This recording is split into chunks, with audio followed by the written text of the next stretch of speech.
नेपाल की कैबिनेट ने एक अहम फैसले में नेपाल का नया राजनीतिक नक्शा जारी किया है। इस नक्शे में लिम्पियाधुरा कालापानी और लिपुलेख को नेपाल की सीमा का हिस्सा दिखाया गया है। नेपाल की कैबिनेट ने इसे अपना जायज दावा करार देते हुए कहा कि महाकाली यानी शारदा नदी का स्रोत दरअसल लिम्पियाधुरा ही है, जो फिलहाल भारत के उत्तराखंड का हिस्सा है।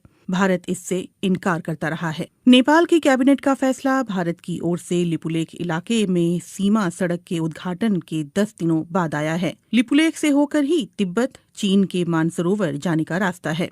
इस सड़क के बनाए जाने के बाद नेपाल ने कड़े शब्दों में भारत के कदम का विरोध किया था। भारत के कदम का विरोध काठमांडू में नेपाल की संसद से लेकर काठमांडू की सड़कों तक दिखा। दरअसल 6 महीने पहले भारत ने अपना नया राजनीतिक नक्शा जारी किया था, जिसमें जम्मू और कश्मीर राज्य को 2 केंद्र शासित प्रदेशों जम्मू कश्मीर और लद्दाख के रूप में दिखाया गया था। इस नक्शे में लिम्पियाधुरा कालापानी और लिपुलेख को भारत का हिस्सा बताया गया था। नेपाल इन इलाकों पर लंबे समय से अपना दावा जताता रहा है। नेपाल के कृषि और सहकारिता मामलों के मंत्री घनश्याम भूसाल ने कांतिपुर टेलीविजन से कहा, ये नई शुरुआत है, लेकिन ये नई बात नहीं है। हम हमेशा से ये कहते आए हैं कि महाकाली नदी के पूरब का हिस्सा नेपाल का है। अब सरकार ने आधिकारिक तौर पर उसे नक्शे में भी शामिल कर लिया है। हालांकि घनश्याम भूसाल ने ये भी कहा है कि इस मसले पर आधिकारिक हल के लिए भारत के साथ कूटनीतिक बातचीत जारी रहेगी। माना जा रहा है कि दोनों देशों के बीच विदेश सचिव स्तर की बातचीत कोविड-19 संकट के खत्म होने के बाद हो सकती है। सोमवार को हुए नेपाली कैबिनेट के फैसले के बाद माना जा रहा है कि नेपाल की सरकार अपने अधिकारियों और स्थानीय निकायों को सरकारी दफ्तरों में इस नए नक्शे के इस्तेमाल के लिए कहेगी। इस नक्शे को शैक्षणिक संस्थानों में भी पढ़ाया जाएगा और दूसरे साझेदारों के साथ शेयर किया जाएगा। कालापानी और गुंजी के रास्ते लिपुलेख तक नई सड़क के उद्घाटन के भारत के एक तरफा फैसले के बाद नेपाल ने कालापानी और लिपुलेख क्षेत्रों पर अपने पुराने दावों को फिर दोहराया और काठमांडू में भारत के राजदूत और भारतीय विदेश मंत्रालय को नेपाल की चिंताओं से अवगत कराया था। इससे पहले नेपाल ने कहा था कि भारत ने जिस सड़क का निर्माण उसकी जमीन पर किया है, वो जमीन भारत को लीज पर तो दी जा सकती है, लेकिन उस पर दावा नहीं छोड़ा जा सकता। बुधवार को लिपुलेख विवाद पर नेपाल के प्रधानमंत्री केपी शर्मा ओली ने एक सर्वदलीय बैठक बुलाई थी, जिसमें पूर्व प्रधानमंत्रियों ने भी हिस्सा लिया था। लिपुलेख वो इलाका है जो चीन, नेपाल और भारत की सीमाओं से लगता है। लिपुलेख में कथित अतिक्रमण के मुद्दे को लेकर नेपाल में भारत विरोधी प्रदर्शनों का सिलसिला भी जारी है। नेपाल के प्रधानमंत्री केपी शर्मा ओली की सरकार ने इस सिलसिले में भारत के समक्ष लिपुलेख इलाके पर नेपाल के दावे को दोहराते हुए कड़े शब्दों में कूटनीतिक विरोध दर्ज कराया है। उत्तराखंड के धारचूला के पूरब में महाकाली नदी के किनारे नेपाल का दारचूला जिला पड़ता है। महाकाली नदी नेपाल भारत की सीमा के तौर पर भी काम करती है। नेपाल सरकार का कहना है कि भारत ने उसके लिपुलेख इलाके में 22 किलोमीटर लंबी सड़क का निर्माण किया है। नेपाल ने पहले भी साल 2019 के नवंबर में भारत के समक्ष अपना विरोध जताया था। साल 2015 में जब चीन और भारत के बीच व्यापार और वाणिज्य को बढ़ावा देने के लिए समझौता हुआ था, तब भी नेपाल ने दोनों देशों के समक्ष आधिकारिक रूप से अपना विरोध दर्ज कराया था। भारत चीन के बीच हुए समझौते को लेकर नेपाल ने पहले भी साल 2019 के नवंबर में भारत के समक्ष अपना विरोध जताया था। साल 2015 में जब चीन और भारत के बीच व्यापार और वाणिज्य को बढ़ावा देने के लिए समझौता हुआ था, तब भी नेपाल ने दोनों देशों के समक्ष आधिकारिक रूप से अपना विरोध दर्ज कराया था। नेपाल का कहना है कि इस समझौते के लिए ना तो भारत ने और ना ही चीन ने उसे भरोसे में लिया, जबकि प्रस्तावित सड़क उसके इलाके से होकर गुजरने वाली थी। इस सप्ताह जब काठमांडू में भारत विरोधी प्रदर्शन अपने चरम पर थे, तो नेपाल ने बुधवार को एक और बड़ा फैसला किया। उसने पहली बार महाकाली नदी से लगे सीमावर्ती इलाके में आर्म्ड पुलिस फोर्स एपीएफ की एक टीम भेजी है। कालापानी से लगे छांगरू गांव में एपीएफ ने एक सीमा चौकी स्थापित की है। एपीएफ का ढांचा भारत के सशस्त्र सीमा बल और भारत तिब्बत सीमा पुलिस की तरह ही है। साल 1816 में हुई सुगौली की संधि पर दस्तखत के 204 साल बाद नेपाल ने आखिरकार 3 देशों की सीमा से लगने वाले अपने इस इलाके की सुरक्षा के लिए कदम उठाया है। 2 साल तक चले ब्रिटेन नेपाल युद्ध के बाद सुगौली की संधि हुई थी, जिसके तहत महाकाली नदी के पश्चिमी इलाके की जीती हुई जमीन पर नेपाल को अपना कब्जा छोड़ना पड़ा था। कालापानी विवाद के बाद इस सप्ताह लिपुलेख को लेकर काठमांडू में हुए विरोध प्रदर्शन और भारत नेपाल के कूटनीतिक घमासान से एक बार फिर दोनों देशों के संबंधों में खटास आ गई है। हालांकि विवाद के कुछ एक मुद्दों को छोड़ दें तो दोनों देशों के संबंध हाल के समय में तकरीबन मधुर ही रहे हैं। इसी महीने प्रधानमंत्री नरेंद्र मोदी और केपी शर्मा ओली ने कोविड-19 की महामारी के खिलाफ एकजुट रहने की प्रतिबद्धता जताई थी, लेकिन लिपुलेख में भारत के सड़क बनाने की घटना ने कई नेपालियों को नाराज कर दिया है। यहां तक कि प्रधानमंत्री केपी शर्मा ओली को ये स्पष्ट करना पड़ा कि नेपाल अपनी जमीन का 1 इंच भी नहीं छोड़ेगा।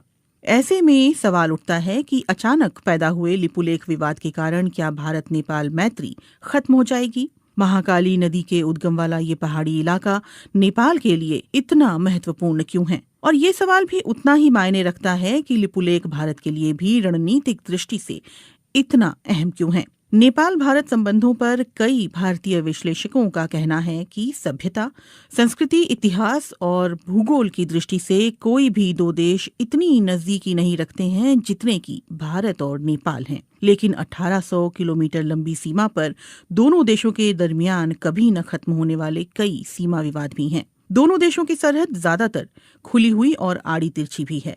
हालांकि अब सीमा पर चौकसी के लिए सुरक्षा बलों की तैनाती बढ़ी है। मुश्किल इस बात को लेकर ज्यादा है कि दोनों देशों की सीमाओं का निर्धारण पूरी तरह से नहीं हो पाया है। महाकाली यानी शारदा और गंडक यानी नारायणी जैसी नदियां दोनों इलाकों में सीमांकन तय करती हैं। वहां मॉनसून के दिनों में आने वाली बाढ़ से तस्वीर बदल जाती है। नदियों का रुख भी साल दर साल बदलता रहता है।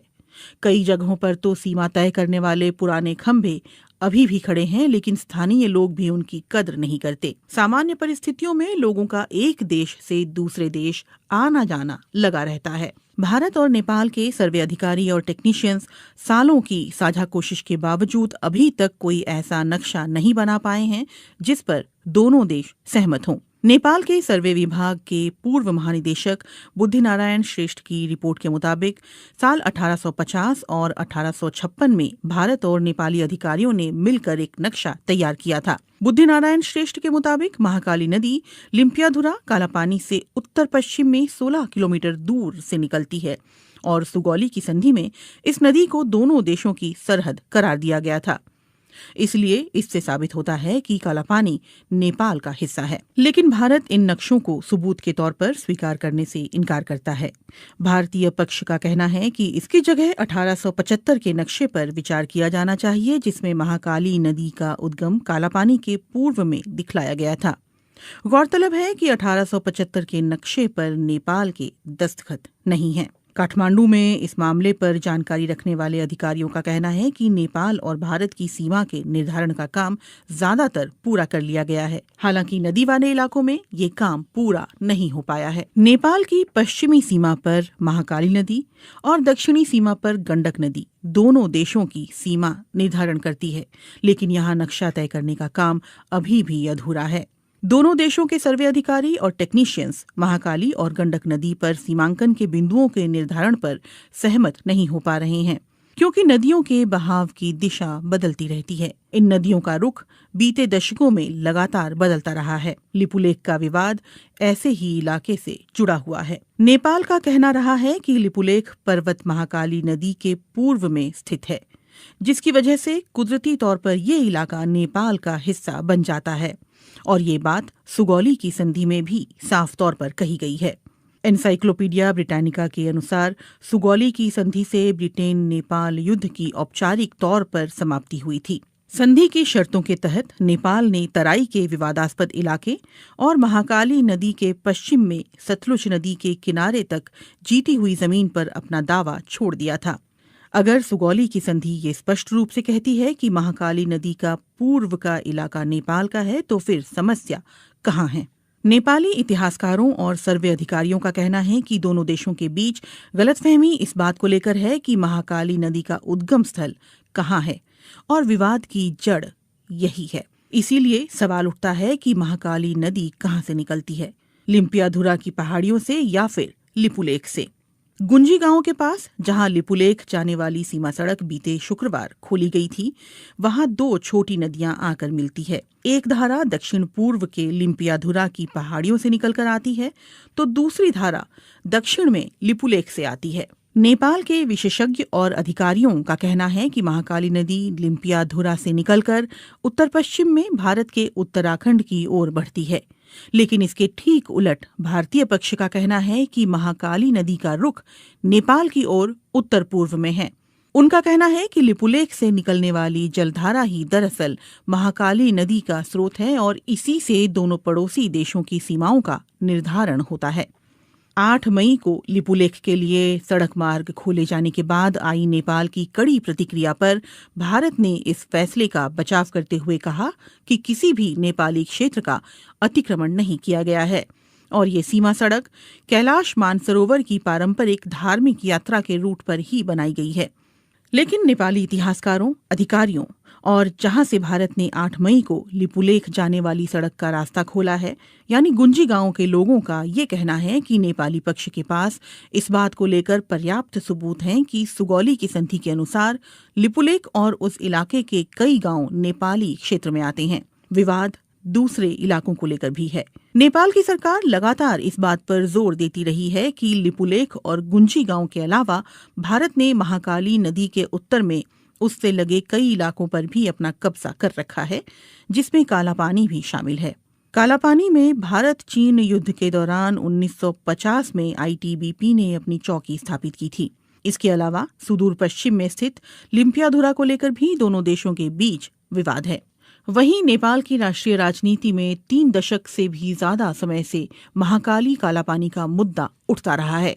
नेपाल के सर्वे विभाग के अधिकारियों का कहना है कि लिपुलेख और कालापानी हिमालय क्षेत्र के सुदूर इलाके हैं जहां पहुंचना बहुत मुश्किल है और वहां कोई इंसानी आबादी नहीं रहती। यही वजह है कि नेपाल ने वहां सीमा सुरक्षा चौकी स्थापित नहीं की।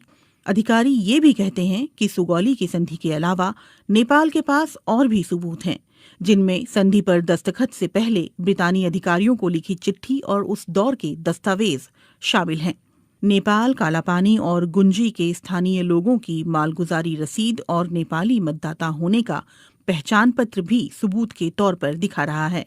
इसके अलावा साल 1908 में मानसरोवर की यात्रा करने वाले भारतीय संत योगी भगवान श्रीहंस और 30 और 40 के दशक में वहां जाने वाले स्वामी प्रणवानंद ने भी अपने यात्रा संस्मरणों में लिपुलेख के दक्षिण में छांगरू गांव में नेपाली सुरक्षा कर्मियों की मौजूदगी के बारे में विस्तार से लिखा है। कई नेपाली अधिकारियों और पत्रकारों ने बीते दशकों में कालापानी की यात्रा के बाद वहां के स्थानीय लोगों के पास मौजूद उनके नेपाली दस्तावेज इकट्ठा किए हैं। इनमें लिपुलेख से लगे गुंजी गांव और कालापानी के आसपास के गांव भी शामिल हैं। भारत नेपाल के दावे को खारिज करता रहा है। काठमांडू में भारतीय दूतावास और उसके विदेश मंत्रालय ने अपनी तरफ से माहौल शांत करने की कोशिश करते हुए कहा है कि दोनों देशों के विदेश सचिव स्तर की वार्ता में इन मुद्दों पर बात की जाएगी। नेपाल में संसद से सड़क तक भारत विरोधी नारे गूंज रहे हैं और इसके बावजूद कालापानी और लिपुलेख को लेकर दोनों देशों के बीच छिड़ा विवाद सुलझता हुआ नहीं दिख रहा।